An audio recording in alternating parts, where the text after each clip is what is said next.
نحمده ونستعينه ونستهديه ونستغفره ونعوذ بالله من شرور أنفسنا ومن سيئات أعمالنا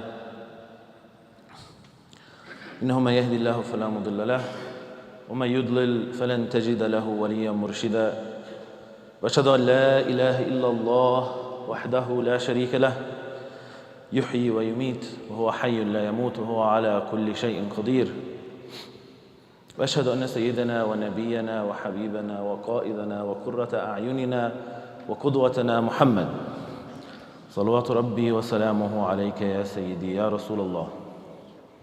اللهم صل وسلم وبارك على سيدنا محمد في الأولين، اللهم صل وسلم وبارك على سيدنا محمد في الآخرين، اللهم صل وسلم وبارك على سيدنا محمد في كل وقت وحين، اللهم صل وسلم وبارك على سيدنا محمد في الملأ الأعلى إلى يوم الدين. وارض اللهم عن آله وعن الصحابة والتابعين، وارض اللهم عنا معهم أجمعين. يا أيها الناس اتقوا الله حق تقاته ولا تموتن إلا وأنتم مسلمون، فإن خير الحديث كتاب الله وإن خير الهدي هدي محمد صلى الله عليه وسلم، وإن شر الأمور محدثاتها وكل محدثة بدعة وكل بدعة ضلالة وكل ضلالة في النار. رب اشرح لي صدري ويسر لي أمري واحلل عقدة من لساني يفقهوا قولي. أما بعد. Brothers and sisters, today I wanted to talk to you about something that inshallah every person here has encountered, which is Surah Al-Kahf. Hopefully every one of us has read Surah Al-Kahf today or is planning to read Surah Al-Kahf today before Maghrib. But what I find with things that we get used to is we stop thinking about those things. And Surah Al-Kahf is one of those. Surah Al-Kahf, growing up, and I bet this is true for many people in this masjid, having not memorized more than just Amma and maybe just Tabarak, because you hear Surah Al-Kahf so often, and you're told to read Surah Al-Kahf, you often memorize Surah Al-Kahf without even knowing that you did, even though you're not really intentionally planning to. And there are many ahadith that the reason people read Surah Al-Kahf on Friday, it's recommended to, and the ahadith tie Surah Al-Kahf with light. And maybe you're familiar with some of these ahadith, there are too many to count, but man qara'a Surah Al-Kahf yawm al-Jum'ah أضاء له نورا بين الجمعتين. This is one of the most famous ones. When you read Surah Al-Kahf on Friday, there's a light that is lit up for you between the two Fridays. And when you think about something that Allah has encouraged us to read, a surah that is familiar to most people, that is connected with light, it's a natural question to ask why, to think deeper about this thing, right? Even though it's something we're familiar with, it's still worth looking deeper into why this surah, why light, what's the connection? So, I was inspired actually to give this khutbah because I heard this khutbah and I loved it so much. So that's what I'm planning to do today. I want to talk to you about Surah Al-Kahf, the connection to light. First, the surah itself is made up of 4 large stories. Essentially, it's a story, then a connecting section, then a story. 4 times. And each of those stories is tied to a specific test that we go through daily, often all 4, especially living here in the West. And Allah provides an example for each test, how you pass through this test. I could have spent the whole khutbah going over just one of the tests. I could grab Dhul Qarnayn and just talk about him for the whole khutbah. But I figured overview of all 4 inshallah, and then it's on you guys after the khutbah, when you're reading Surah Al-Kahf, think about one thing that stuck out to you from the khutbah and dig deeper into it inshallah. Bi'Iznillah. Okay, the first test. And the first test is actually one of the hardest, and the one that we are most consistently interacting with.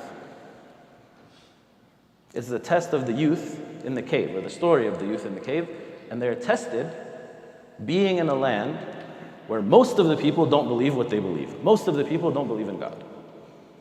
And they're the only ones. It's easy to see why this would resonate with people who live in the West, yes? هؤلاء قوم اتخذوا من دونه آلهة. These people here, they worship a different God. Is that it?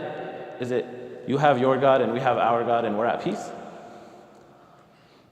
إنهم إن يظهروا عليكم يرجموكم أو يعيدوكم في ملتهم ولن تفلحوا إذا أبدا. It's not that they just believe something different than you, it's they're hostile to your belief. In this story, the youth were either going to be killed or returned back to their religion. In our times, there's some things you can talk about freely and some things you can't talk about freely. There's some things you can say. Sometimes you can feel confident enough at work to pray Dhuhr or Asr when it comes. And in some workplaces you can't. And in some places you can't. With some people you can talk about Gaza and say, what is happening is not right. I don't approve of this. And in some schools and on some campuses and in some workplaces, if you do say that, that's grounds for you to be fired. So, in the difference of intensity, living in a foreign land, living in a place where La ilaha illallah is not the predominant theory. And I pray, inshallah, that for all of us here, that Allah prevents this from being our test. Allahumma la taj'al musibatana fi dinina. Yes? Ameen ya Rabb. But this story is actually the story that the whole entire surah is named after. Surah Al-Kahf. It's about these kids. And to me, it highlights the value, first of youth, and second of believing youth. That the whole story, Sayyidina Musa is in this story, in this surah. He's mentioned. And Dhul Qarnayn. And yet the whole chapter is named after Al-Kahf and the people of the Kahf, the value of the youth. Not only that, Allah goes for these youth that leave their town and they go in a cave to escape this persecution. He creates a miracle for them. He tilts the sun for them so it doesn't disturb them. For 300 years they stayed in this situation, or over 300 years. So never underestimate the value, first, of the youth group that was mentioned earlier, but the youth that are in that group. There's a second lesson that's a little bit deeper in this story, that's about associating with the Muslims. Just being near the Muslims, being with the Muslims, like coming to Jum'ah, like praying Fajr, like attending the youth group, like going to those events with you see a flyer and there's no like really fancy sheikh on there, khalas, so you don't have to go. But there's value in being with the Muslims and within the Muslim community. The dog that is with these youth.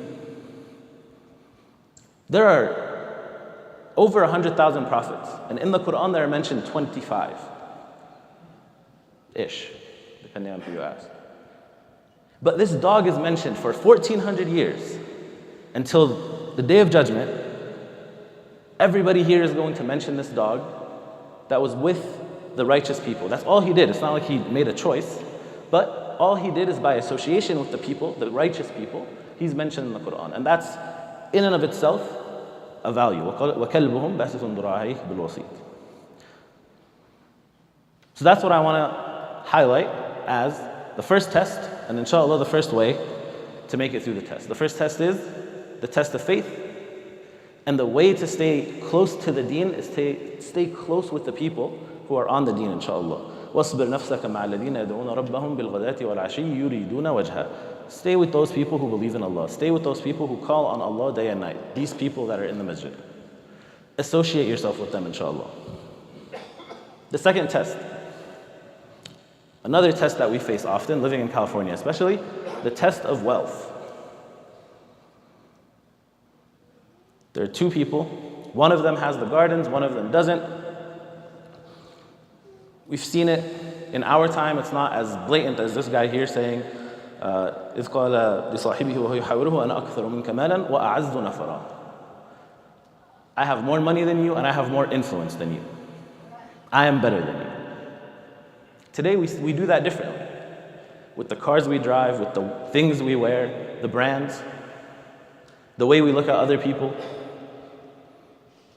That's the same energy that you're taking from this man who, seeing his wealth as a status symbol. And his friend is actually the one who advises him and shows him how to get over this test. Which is something, again, we're faced with daily. Just the test of being here at Jum'ah, often that's against going to your job or going to a class or attending something you'd rather do.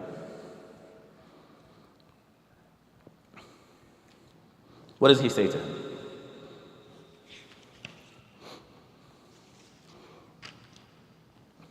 أكفرت بالذي خلقك من تراب ثم من نطفة ثم سواك رجلا.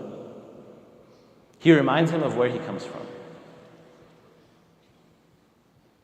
أكفرت بالذي خلقك من تراب ثم من نطفة ثم سواك رجلا. Is there anything that you're going to put above your creator and the creator of all the opportunities that you have? And this type of arrogance in the surah, it's very stark.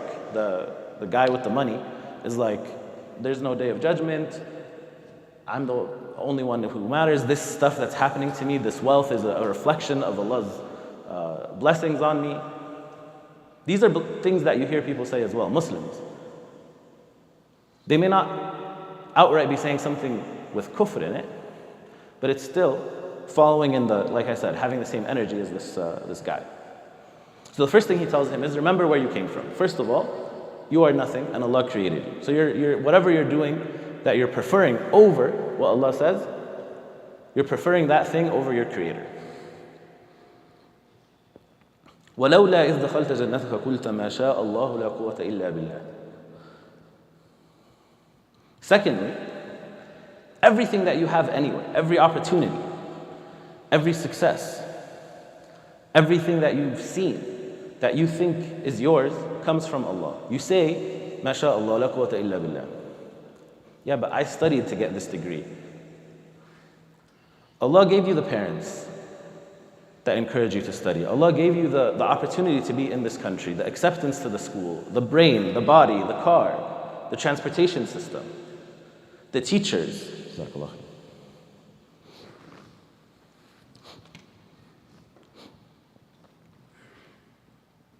It's the same for your work. Many of us work in jobs and we see people who we think don't deserve a promotion get a promotion. And vice versa. We get a promotion when we feel like we don't deserve it. There's tawfiq that comes from Allah. You accept what Allah gave you. Understand that what you have comes from Allah. وَمَا بِكُم مِّن نِعْمَةٍ فَمِنَ اللَّهِ. That's test number 2. Test number 3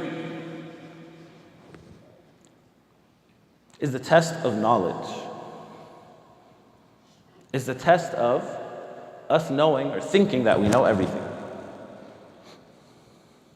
This is the story of Musa and Khutbah. Most of you are familiar with it. I'll go through the highlights. But it's narrated that Musa was in a gathering.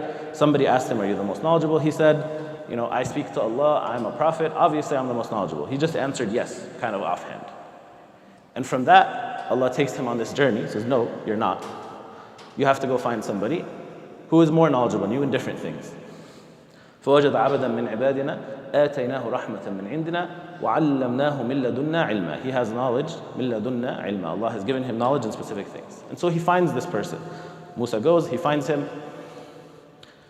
And even in the first interaction between them, there's a lesson of how to treat people of knowledge and how to treat knowledge in general. Today, in the world of online classes, acquiring knowledge is extremely easy. You could sign up right now from this room on your phone for a class to memorize the Quran, something to do with fiqh, for engineering, whatever you want. But Sayyidina Musa's reaction to finding out there's somebody there that has knowledge and he wants to learn from this person, لا أبرح حتى أبلغ مجمع البحرين أو أمضي حقبة. I am not going to stop.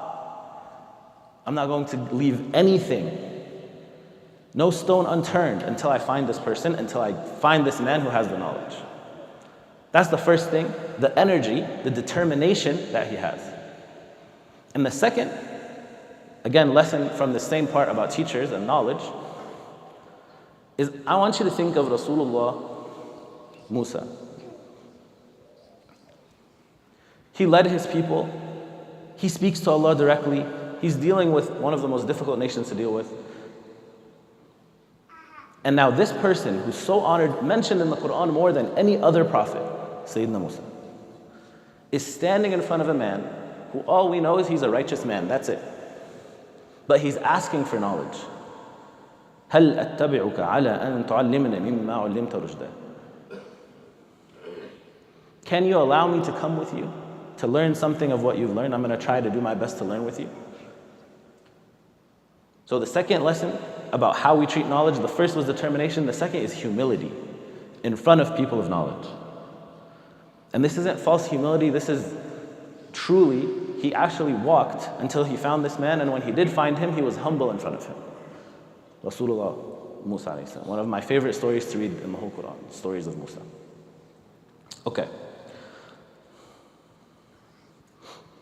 They go, the first interaction, they ride on a boat, they have a back and forth and they agree, Sayyidina Musa agrees with Al-Khidr, I'm not going to ask you questions because this is you'll explain when it's time, which is the test of knowledge we're talking about. They ride a boat. Can everybody move up so people in the back, inshallah, have room? There's lots of open spaces everywhere. Jazakallah khairan. They don't ride anybody's boat. This boat is for masakina ya'maluna fil bahr. These are poor people who use this boat for work. This isn't just their transportation, this is how they work. And they gave them a free ride. When they saw them on the shore, they were like, hey, oh, Al-Khidr, we know you. You want to ride? And he was like, yeah. So these people are using their work vehicle to give them a free ride, and Al-Khidr goes and punctures the boat. And Sayyidina Musa obviously has to react. What are you doing? This is his first strike during this journey that he has with Al-Khidr. Al-Khidr tells him, wait, be patient. He's like, okay. He forgives him for this mistake. They go to the next, they get off the boat, they see a young child, and Al-Khidr kills him. Now Rasulullah, Musa alayhi salam, he gets in trouble for actually seeing somebody committing a crime and then he goes right away to deal with it. He's not the type of person to sit around and just see something that needs addressing. Even though he just escaped from Egypt, he's on the run actually, people are chasing him. He sees two people that need help. His first reaction is he goes, he helps them, and then he goes back to worrying about himself. So when he sees this happen, أَقَتَلْتَ نَفْسًا زَكِيَّةً بِغَيْرِ نَفْسٍ لَقَدْ جِئْتَ شَيْئًا نُكْرًا. This is something unbelievable. How could you do this? Again, he's told, you don't understand. Musa's like, okay, khalas. 3 strikes and I'm out. On the third one, you let me go. So Al-Khidr agrees. The third time, they go to a town. They ask the people for food because they're hungry. The people don't give them food, and there's a wall that's crumbling. Al-Khidr decides to fix the wall. And all Sayyidina Musa said is, we could have gotten paid or gotten food or something. And this is it. هذا فراق بيني وبينك. They stop. But Sayyidina Al-Khidr now, or Al-Khidr Rajul Salih yani, he stops to explain what the knowledge of Allah and how much deeper it is than what you see on the surface. سأنبئك بتأويل ما لم تستطع عليه صبرا. Every action there was knowledge that Allah had that was for the best, that everybody in the situation did not know. The only one who knew that is Allah, and He gave that knowledge to Al-Khidr. For the people on the boat, this is their vessel that they use to eat every single day. Now He put a hole in it that caused them they're delayed, they're not able to eat that week, they're struggling, they're wondering how. We did a good deed, we helped these people, and what happens to us is now we're stuck having to go get our boat fixed and we have to leave it for 2 or 3 days. But Allah saved them from a king who was coming, taking all the boats that are healthy, that are working, for his navy. They would have lost their boat forever if Al-Khidr had not done this. The son, he died, and Allah says He will send a different son for these people because this son was not the one for them. He would have led them to kufr. يُرْهِقُهُمَا طُغْيَانًا وَكُفْرًا. And for the wall, struggling, orphans, in a city of people, that strangers came and said, we're hungry, we want to even pay you for food or give us food or give us any hospitality, some shade, and they said no. Can you believe how difficult life must be for these orphans? How much they are in need of money? But Al-Khidr fixes the wall that's holding the treasure for them. Why? Because when they're able to use that money, when they really will be able to benefit from it, it will be revealed to them.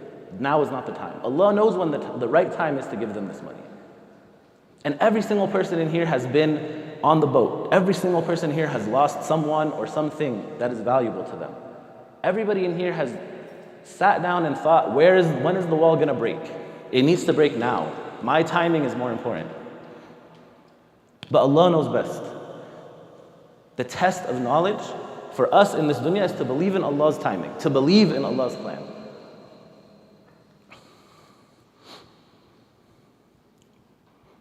This is one of the hardest tests that we go through. And again, Brother Mahmoud from the beginning mentioned our brothers and sisters in Gaza. How often do we see what's happening and we have an interpretation? Allah knows best. What do we say? We make dua for them. We do our best to help them. But what you see is not what Allah sees. And apply that down into your life and everything, inshallah. For the sake of time, I want to get to the fourth test. The test of power. Not everybody in here is a king, but everybody in here has some sort of power, some sort of influence. And Dhul Qarnayn, he does not abuse his power. There's several examples that there are, but I'm only going to give you guys one. Inshallah, look into the story of Dhul Qarnayn. Every single person who goes into public office in the United States, you can track their net worth. See how much money they had before they were in office. I'm not talking about presidents, I'm saying a mayor, a school superintendent, and how much money they have after. And there's websites that track this sort of stuff. People who end up in positions of power, the first thing they want to do is make money off of it and get wealthy. And Dhul Qarnayn is in this position. He sees people and they need help. And they're offering him, okay, we're going to pay you to do this for us, but he knows this is the right thing to do, to build the wall. فَهَلْ نَجْعَلُكَ خَرْجًا عَلَىٰ أَن تَجْعَلَ بَيْنَنَا وَبَيْنَهُمْ سَدًّا قَالَ مَا مَكَّنِّي فِيهِ رَبِّي خَيْرٌ.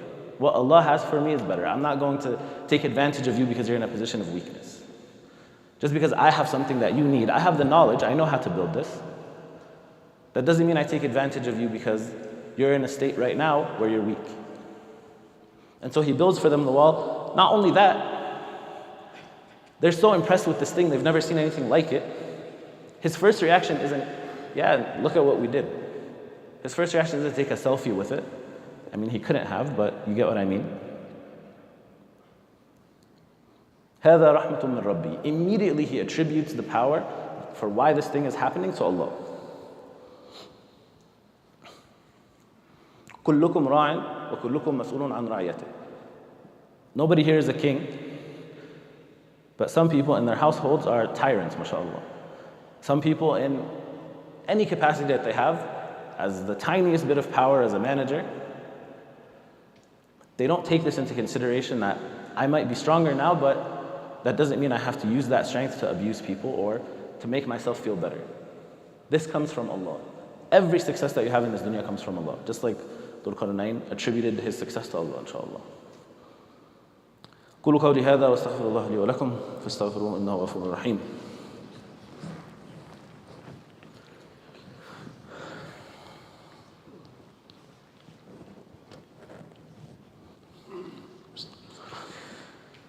Bismillah wa salatu wa salam ala Rasulillah. May Allah accept your istighfar, Ya Rabb.